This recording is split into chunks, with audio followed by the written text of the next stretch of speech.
जिसमें महारानी द्रौपदी अपनी ओजस्वी वाणी के द्वारा महाराज युधिष्ठिर को अपने शत्रुओं से प्रतिशोध लेने के लिए प्रेरित कर रही है। तो आइए इसी श्रृंखला में देखते हैं आज का अगला श्लोक।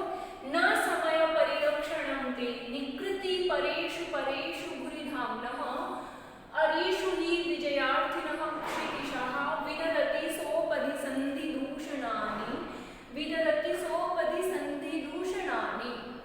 अब देखिए ये जो श्लोक है 45 और 46, इन दोनों श्लोकों में अलग अलग छंद है। वस्तुतः हमारे जो प्रथम सर्ग का लास्ट जो श्लोक है वो आ गए हैं।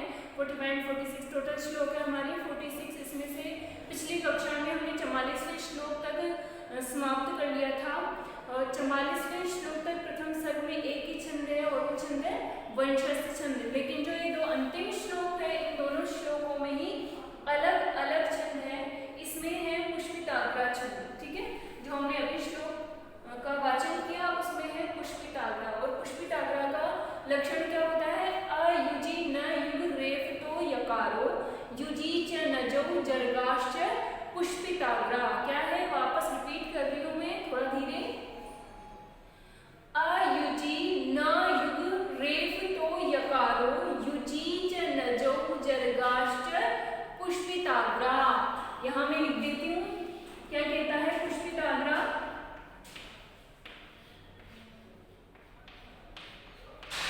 ये कहता है युजी यानी कि अयुजी यानी कि पहले और तीसरे पाद में क्या होना चाहिए? न युग यानी दो नगण, एक रगण और एक यकार।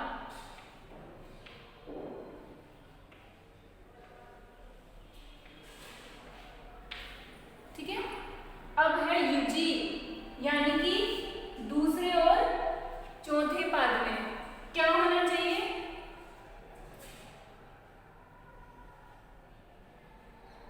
नगण, एक नगण, युजी च नजौ जर्गाश्च पुष्पिताग्रा नजौ, दो जगण, एक रगड़ और एक गुरु। ठीक है, ये होना चाहिए।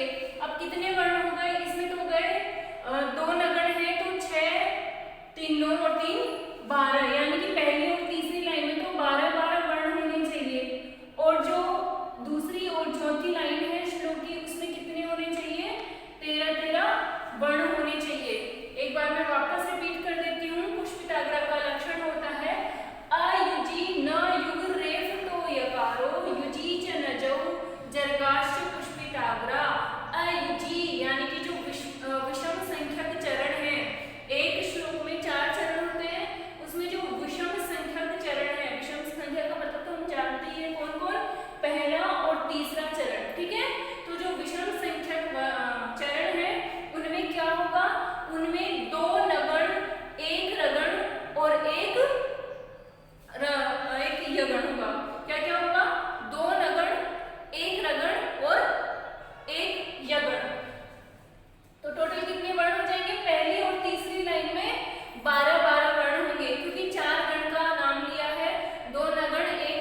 फिर ये कह सकते हैं परेश यानी शत्रुओं के विषय में, निकृति परेश यानी उनका अपमान या फिर उनसे बदला लेने में तत्पर रहने वाले, बुरी धामना यानी अत्यधिक बुरी यानी अत्यधिक, धामना यानी तेज वाले अर्थात महापराक्रमशील, ते यानी आपका, आप महाराज युधिष्ठिर का समय परिरक्षणम न क्षमम, यहाँ पर एक शब्द और है न क्षमम, सॉरी ये है, वापस करते हैं क्या कह रही है, ते यानी आपका, आप महाराज युधिष्ठिर का समय परिरक्षणम न क्षमम, समय परिरक्षण का मतलब आपने जो प्रतिज्ञा ली थी, समय परिरक्षणम प्रतिज्ञा की रक्षा करना, प्रतिज्ञा का पालन करना, न क्षमम उचित नहीं है। क्यों उचित नहीं है? अरीषु ही यानी निश्चित रूप से, अरीषु यानी शत्रुओं में, विजयार्थी न यानी विजय की इच्छा रखने वाले, शत्रु के विषय में विजय की इच्छा रखने वाले, क्षितिशाह यानी राजा लोग, सोपधी यानी कपट पूर्वक या छल पूर्वक, संधि दूषणानी यानी संधि रूपी जो, संधि भंग रूपी जो दोष है, संधि को तोड़ने रूपी जो दोष है उसको विदधति यानी करते हैं। वापस एक बार देखते हैं, ये जो अपना शब्दार्थ है, एक शब्द सा अर्थ है, एक बार वापस एक साथ देख लेते हैं कि परेशानी शत्रुओं में या शत्रुओं के विषय में उनका अपमान करने में तत्पर रहने वाले, निकृत परेशानी उनका अपमान करने में तत्पर रहने वाले, और बुरी धामना यानी अत्यधिक तेज वाले, महापराक्रमशील कौन, ते आप महाराज युधिष्ठिर, समय परिरक्षणम न क्षमम आपके लिए प्रतिज्ञा का पालन करना, न क्षमम यानी उचित नहीं है। क्यों उचित नहीं है? फिर नीचे कारण बता रही है कि ही यानी निश्चित रूप से, अरिष्ट यानी शत्रुओं के विषय में, विजयार्थी यानी विजय की इच्छा रखने वाले, शत्रुओं के प्रति विजय की इच्छा रखने वाले, क्षितिशाह यानी राजा लोग, संधि दूषणानी सोपदी विदधति संधि को छल पूर्वक तोड़ देते हैं। यहाँ पर किसकी बात की जा रही है? वस्तुतः जब द्यूत क्रीड़ा हुई थी उसमें जब महाराज युधिष्ठिर हारे थे तो उन्होंने अपना सब कुछ दांव पर लगाया था और उनको एक प्रतिज्ञा लेनी पड़ी थी जो कि कौरवों ने उनको दिलवाई थी कि मैं क्या करूंगा, 12 वर्ष तक का जो वनवास और 1 वर्ष का अज्ञातवास है उसी को पूरा करके अपना जो हक का आधा राज्य है उसे वापस लूंगा, उससे पहले जो अपना राज्य को वापस नहीं लूंगा। तो इस तरीके से उन्होंने क्या कर ली थी? प्रतिज्ञा कर ली थी। और अब वो क्या कर रहे थे? अब उनमें अभी भी अपने शत्रुओं से प्रतिशोध लेने की भावना थी, लेकिन वो क्यों नहीं ले रहे थे? क्योंकि उन्होंने प्रतिज्ञा ली थी और चूंकि वो सत्यवादी है इसलिए वो अपनी प्रतिज्ञा तोड़ना नहीं चाह रहे थे। तो उसी के विषय में द्रौपदी महाराज युधिष्ठिर को समझाते हुए कहती है कि माना आपने प्रतिज्ञा ली थी और एक गुण भी है कि अपनी प्रतिज्ञा को पूरा किया जाए, लेकिन अपने शत्रुओं के अपमान का बदला, अपने शत्रु द्वारा कृत अपमान का बदला लेने में आप तत्पर है, आप उनसे बदला भी लेना चाहते हैं, प्रतिशोध भी लेना चाहते हैं, प्लस आप कैसे हैं? आप अत्यधिक तेज वाले हैं, आप में शौर्य और पराक्रम कूट कर भरा हुआ है, ठीक है, आप महान पराक्रमशाली है, ये भी सब जानते हैं, जो कौरव है आपके शत्रु है वो भी जानते हैं, आप स्वयं भी जानते हैं। तो ऐसे में आपकी जो प्रतिज्ञा है कि मैं 12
प्रतिज्ञा है इसको तोड़कर, जो संधि रूपी प्रतिज्ञा है उसको तोड़कर अपने शत्रुओं से अपने अपमान का प्रतिशोध लीजिए, क्योंकि वही आपके लिए और आपके राज्य के लिए, आपकी प्रजा के लिए सही है। तो यहाँ पर भी उनके क्षत्रियोचित जो धर्म है उसकी याद दिलाते हुए महारानी द्रौपदी उनको युद्ध करने के लिए क्या कर रही है, प्रेरित कर रही है, युद्ध करने के लिए उनकी क्रोधाग्नि को प्रज्वलित कर रही है। फिर आगे वो कहती है, अगला श्लोक जो हमारा अंतिम श्लोक है इस सर्ग का, उसमें कहती है विधि समय नियोगा दीप्ति संगार जिम्मं शिथिल वसुमगाधे मग्नमापत्पयोधौ रिपुतिमिरमुदस्यो दीयमानं दिनादौ दिनकृतमिव लक्ष्मी स्वां समभेतु भूय दिनकृतमिव लक्ष्मी स्वां समभेतु भूय। जैसा कि मैंने पहले ही बता दिया है कि ये दोनों श्लोक वंशज छंद में निबद्ध नहीं है।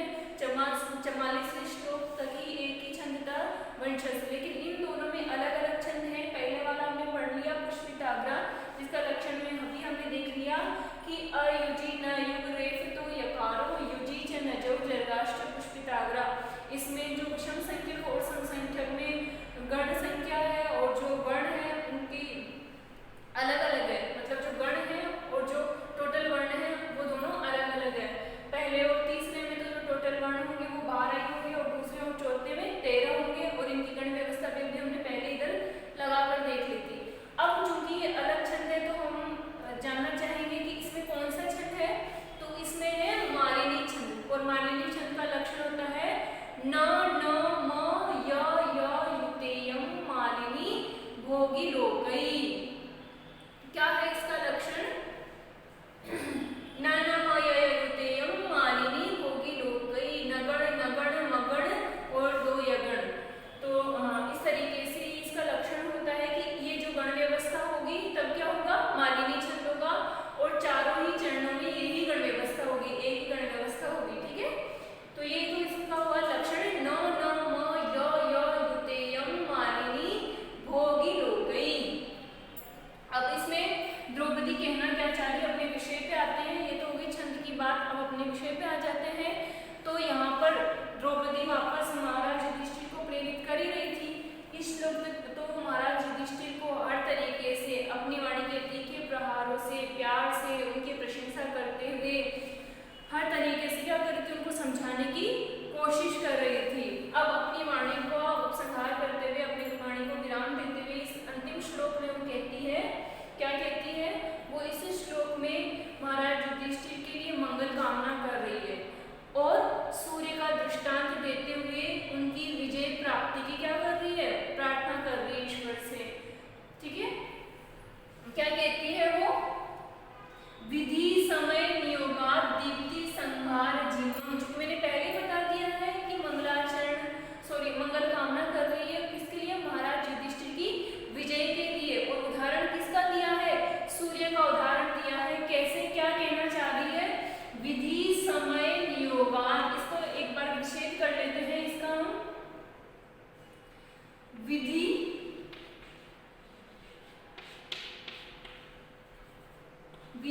समय नियोगात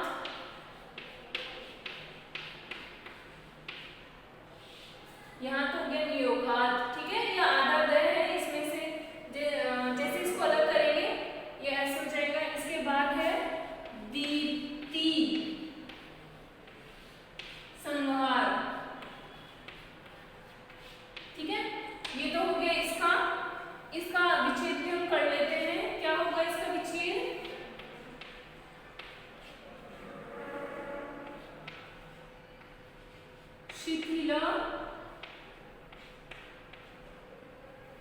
शिथिल वसुन प्लस अगाधे। फिर आगे चलते हैं, ये वाला इसका भी अपन विच्छेद कर लेते हैं, मग्नम प्लस आपत। ठीक है, ये मग्नम, इसमें छुपा हुआ है आ, ये हलंत हो जाएगा। फिर है आपद, इसके बाद में है पयोधौ।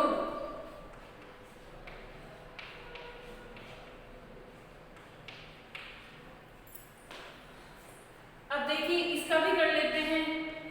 पहले हम विच्छेद विच्छेद कर रहे हैं, ठीक है। तो इसका विच्छेद क्या होगा,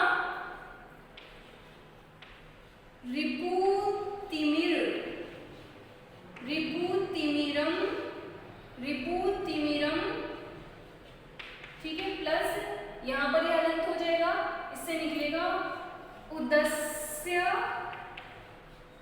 प्लस उदीयमानम, ठीक है। अब इसका कर लेते हैं, दिन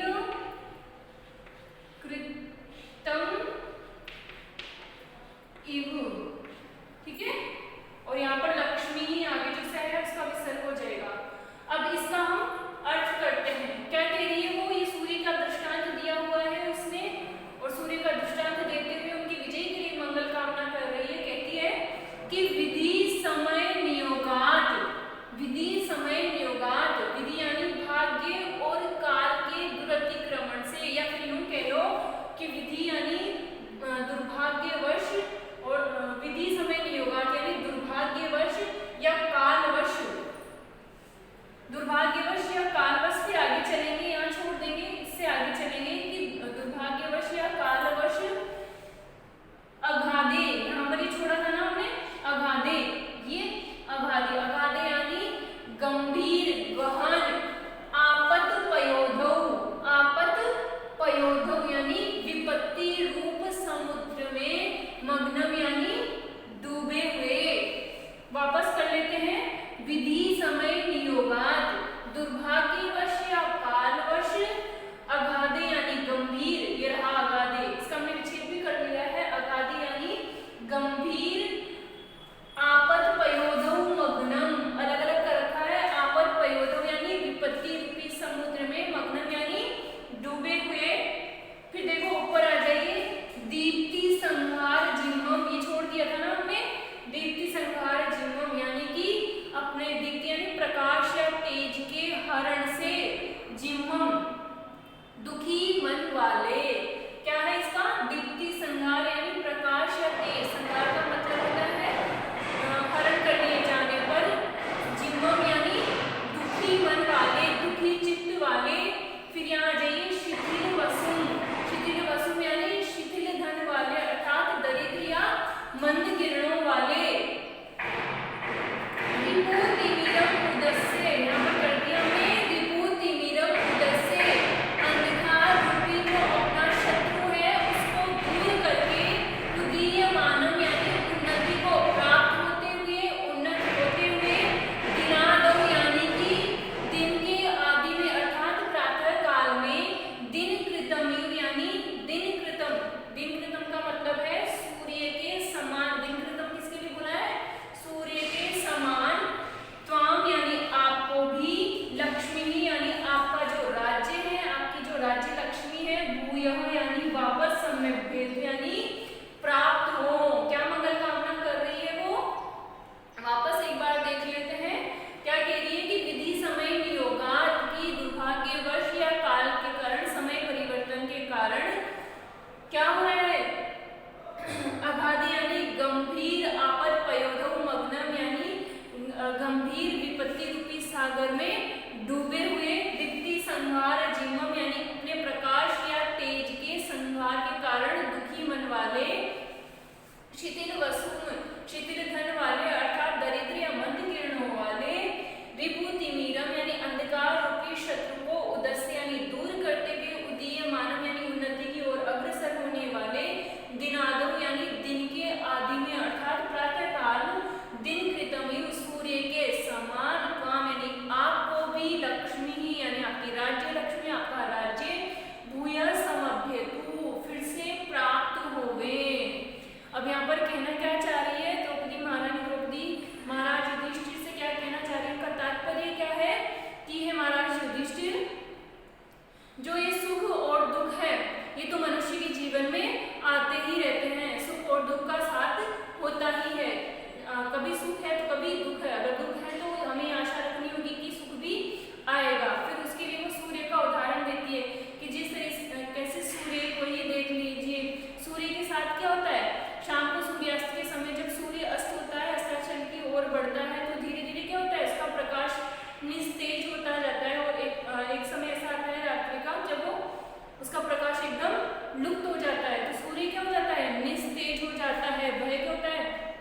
उदासीन हो जाता है और अपनी सारी किरणों को खो बैठता है। तो वो अपनी सारी किरणों को खो बैठता है। और लेकिन बाद में होता क्या है, जब प्रातःकाल का समय होता है, रात्रि के बाद सूर्योदय होता है, उस वक्त क्या होता है, वह वापस उदीयमान होता है। किसको दूर करते हुए? अंधकार रूपी जो उसका शत्रु है उसको दूर करते हुए, उससे लड़के उसको दूर करते हुए वापस उन्नति को प्राप्त होता है, वापस उदय होता है, सूर्योदय होता है और अपने प्रकाश से पूरे संसार को वापस रोशन करता है। तो सूर्य का दृष्टांत देते हुए वापस महाराज युधिष्ठिर से कह रही है, इसलिए हे महाराज युधिष्ठिर, आज जो आपकी स्थिति है वो आपकी स्थिति आपके दुर्भाग्यवश और आपका समय परिवर्तन हुआ उसके कारण हुई है। क्योंकि जब दूत क्रीड़ा हुई थी तब भी आपको पता था कि आपके साथ गलत हो रहा है, लेकिन आपका भाग्य आपके उस समय विपरीत था और आपका समय भी परिवर्तित होना था। तब आप राजा थे लेकिन आपका समय दुर्भाग्यवश परिवर्तित हो रहा था, आपका समय परिवर्तन चल रहा था। इसलिए आप ये जो विपत्ति रूपी सागर है, कैसी विपत्ति, आप अपने राज्य को गंवा चुके हो और यहाँ वनवास में कष्टों को आपको सहते हुए अपना जीवन चलाना पड़ रहा है। तो ऐसी विपत्ति रूपी सागर में आप डूबे हुए हैं। लेकिन आप देखिए ना, सूर्य जैसा प्रकाशमान तारा भी इस तरीके की सुख और दुख का सामना करता है। तो आप भी ये आशा रखिए कि आज अगर आपके पास दुख है तो आपके पास सुख भी होगा। लेकिन वो कब होगा? जिस तरीके से सूर्य अपने अंधकार रूपी शत्रु को दूर करके खुद उदीयमान होता है, वैसे ही आपको अपने शत्रु को हराना होगा। और हराने के लिए आपको क्या करना होगा? आपको उद्योग करना होगा, आपको परिश्रम करना होगा, आपको उनसे युद्ध करना होगा। अगर आप उनसे युद्ध करेंगे, आप उद्योग करेंगे, मतलब आप प्रयत्न करेंगे, तो आप सफलता अवश्य प्राप्त करेंगे और आपको आपके राज्य की प्राप्ति भी अवश्य होगी। और मेरी तो यही मंगल कामना है कि आपको अपने राज्य की प्राप्ति भी हो। यानी कि द्रौपदी ने इतनी सारी बातें, जो तीखी बातें थी, जो उसकी तीखी वाणी थी, जो उसकी प्रशंसात्मक वचन थे, वो सारे महाराज युधिष्ठिर का जो क्रोध था उसको उद्दीप्त करने के लिए थे। लेकिन यहाँ पर साथ ही साथ क्या कर रही है, क्योंकि वो उनकी गृह स्वामिनी भी, उनकी रानी भी है, तो वो यही चाहती है कि महाराज युधिष्ठिर क्या हो, हमेशा विजय प्राप्त करे और उनको उनकी राज्य लक्ष्मी पुनः प्राप्त हो। क्योंकि वो अपने प्रजा और अपना राज्य का कल्याण करने में सक्षम है और सही भी है। तो ये है हमारा प्रथम सर्ग। इसमें हमने क्या क्या पढ़ा है? महाराज युधिष्ठिर और द्रौपदी के बीच संवाद। और इससे पहले हमने क्या पढ़े थे? इससे पहले था कि वो जो वनेचर है, वनेचर और महाराज युधिष्ठिर के बीच संवाद, जिसमें वनेचर हस्तिनापुर में क्या चल रहा है, दुर्योधन अपनी प्रजा का पालन कैसे कर रहा है, इन सब चीजों को आकर उसकी राजनीतिक सफलता के बारे में उसने बताया था। तो पहले तो प्रथम सर्ग में अगर हमसे पूछा जाए कि हमने क्या पढ़ा, तो वनेचर और युधिष्ठिर के बीच संवाद, और उसके बाद युधिष्ठिर और द्रौपदी के बीच संवाद हम